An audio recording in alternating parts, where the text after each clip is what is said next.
अस्सलाम वालेकुम viewers, welcome back to my YouTube channel. आज के इस वीडियो में हम आपको बताएंगे सादस नाम का मतलब क्या है। सादस नाम का शुमार लड़कों के नामों में होता है। सादस एक इस्लामी नाम है। सादस नाम की इब्तदाई तारीख अरबी ज़ुबान से निकलती है। सादस नाम के अफराद के लिए खुशकिस्मत नंबर 4 माना जाता है। माहिरीन के मुताबिक सादस नाम के लड़के बहुत बहादुर होते हैं।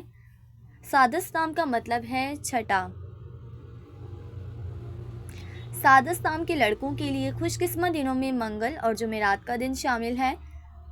सादस नाम के अफराद के लिए मुवाफिक रंगों में सुर्ख और बनफशी रंग शामिल है। सादस नाम के अफराद के लिए मुवाफिक पत्थरों में रूबी पत्थर शामिल है।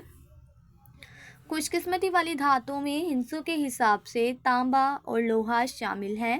फ्रेंड्स, अगर आप अपने नाम का मतलब जानना चाहते हैं तो कमेंट बॉक्स में अपना नाम लिखें। इंशाल्लाह हम आपके नाम की वीडियो ज़रूर बनाएंगे। Thanks for watching. अल्लाह हाफिज़।